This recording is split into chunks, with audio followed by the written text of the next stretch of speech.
Hello everyone, I'm Jane and welcome to my channel about museum and heritage interpretation. Today I want to talk a little bit about some of the stress factors that we sometimes come across within this sector. Stress is something you find everywhere, in every sector, really, and it's whether or not you have experienced it yourself or you have witnessed a colleague maybe. It's never a fun thing and it can be very, very serious. I don't feel we talk enough about it really. We're still a bit reluctant about addressing some of the issues we're experiencing. We still feel a bit like it's something to be a little embarrassed about, which doesn't make it any better at all. Now, of course, stress is subject to some very individual, subjective circumstances as well in your private life as well as in your work life, and it can hit you at any point of your life, and there are many reasons for it. There are certain stress factors I have come across over the years working in interpretation and storytelling especially. And I've seen them in many different forms and experienced them at many different jobs. So I want to try and address 7 pitfalls really that I have come across in my career. And I hope we can talk more about them. You might have experienced them as well, or certain forms of them. The first one I want to address is working outside normal working hours.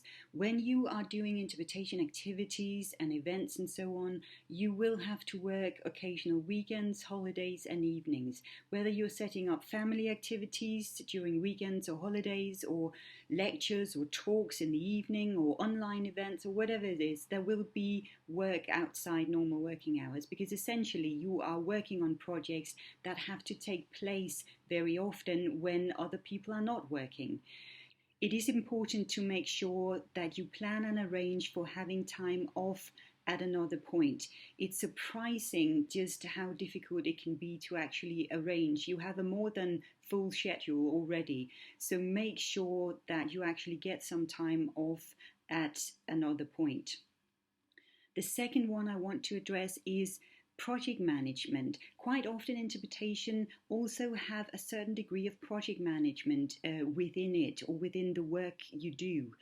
That means structuring and organizing other people's work as well. I especially find when working on the research side or curatorial side of a project, whether it be exhibitions or something else, it's so easy to get caught up in a certain piece of research and you forget time entirely. This is especially true when working with curators and researchers. Obviously, they need time to do their research and to do their job, but make sure that you also have time to actually do and add the interpretation and the storytelling to this. Getting caught up in deadlines can be incredibly stressful, especially when working in storytelling and research. We all know that research, once you start researching a specific story, it opens up so many new doors to different stories, and it's very easy to get caught up in this. So watch out for how much of your own work you actually have time to do, and how much time you actually spend structuring and organizing other people's work. The third one I want to address is ending up doing everything on a project. I can't tell the number of times I've heard the phrase, but surely this belongs to interpretation, or this is part of interpretation. I have had to do various marketing tasks in my time, because surely updating social media posts with interpretation projects or events is part of interpretation. I have had to book venues and food for receptions, because surely this opening of this exhibition is an interpretation event, so surely all this practical work belongs to interpretation. Preparing an exhibition space for installation, for example, everything from cleaning it to painting the walls or panels, prepping it in every way. Be careful how much you take on. That is not to say, of course, that you can't be a supportive and helpful colleague. Of course you can, and of course you should be. Just be aware that once you have taken on a certain task that may not originally have been part of your job, it will never really leave your desk. It's surprising how quickly even a very clear, well-structured job description can go out of the window. Obviously, this is not just your responsibility to keep an eye on. It's also that of your closest manager. But it is surprising just how easy you can end up doing everything. So keep an eye on this one. The fourth one is about job search and getting a job within the sector. It's incredibly hard to find a job within the museum and heritage sector. Often you will be hired on time-limited contracts, so maybe you'll get a contract to do a specific project at a museum. Maybe it's 12 months, 18 months, 24 months contracts. So you will constantly, even when you're in a job, be keeping an eye out for new jobs. It can be incredibly stressful. My advice here would be, don't be afraid to let your career deviate. Even if you're not working within the museum and heritage sector, but in related sectors, like maybe you're working at art centres, theatres, concert halls, whatever it be, even when you're working in jobs completely outside this sector, it is to your advantage, because you will gain new perspectives, new ideas, you will meet new people, you will create new networks. It's never a waste of time. And if the museum and heritage sector needs anything, it is people with a broader perspective. So don't be afraid of taking on, sometimes just in order to pay your bills, taking on a job that is outside the sector. It will be to your advantage. Also, be careful about doing voluntary work within the museum sector, because sometimes you end up doing work that is actually something you should be paid for. Also, be careful about part-time jobs. If you have, for example, two part-time jobs within the sector, it's very easy to end up working on two full-time jobs, but you're only being paid part-time for them. Number 5 is about the relationship with your boss. Of course, it's wonderful when you have a great work relationship with your boss. Sometimes your closest manager can come from the same kind of background as you. Sometimes, for example, you might be working in interpretation and your boss can be, for example, the head of interpretation. But sometimes, and this has happened to me a few times, my boss has been the overall director of the museum.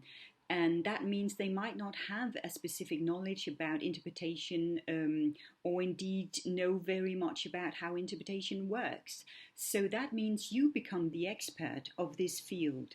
What I'm saying here is, don't be afraid of constructively arguing with your boss from time to time. You have a certain knowledge, skills, training that you possess about your specific area of expertise. Never be afraid of constructively arguing your case. Also, remember that your boss is a human being too. Don't put them on a pedestal. They make mistakes too, and they don't know everything.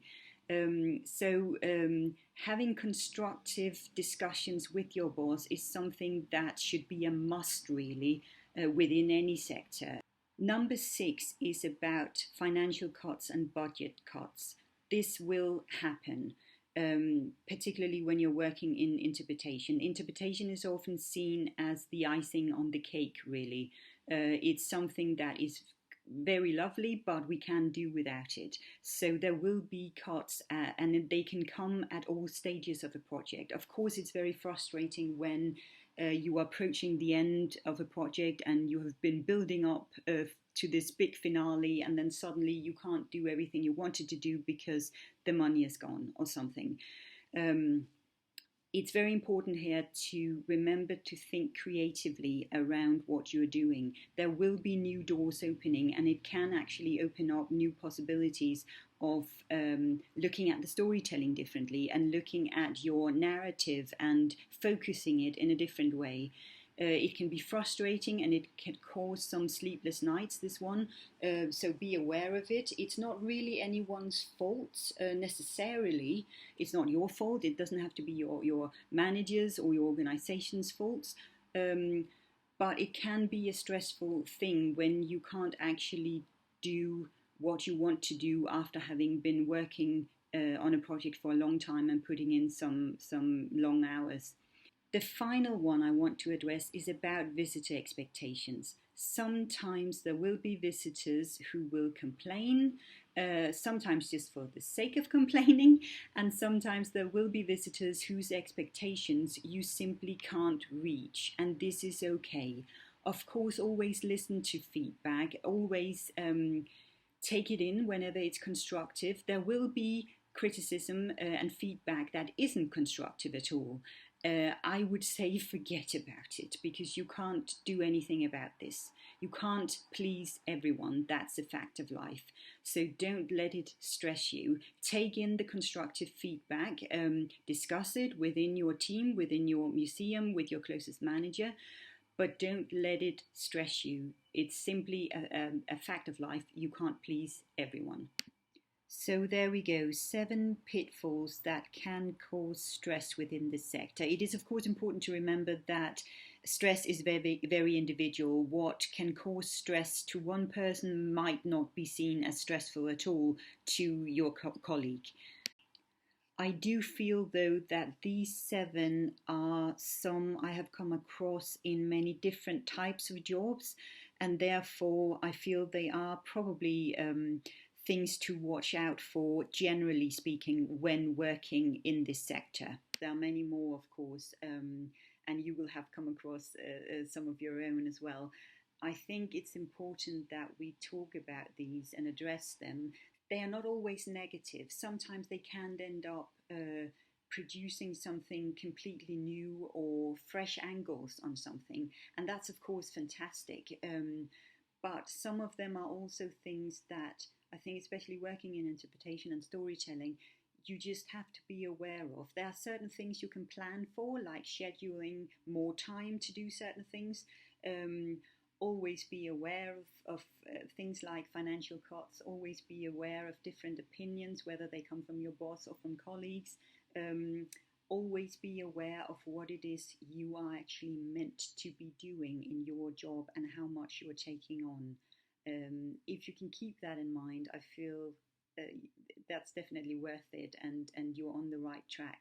But I think we need to keep discussing these. Most of all, we need to not be afraid of discussing these. Stress is something that follows any sector, any kind of work, and the more we talk about it, the better, I feel. Please share your experiences, comment, like, subscribe, and let's share some more.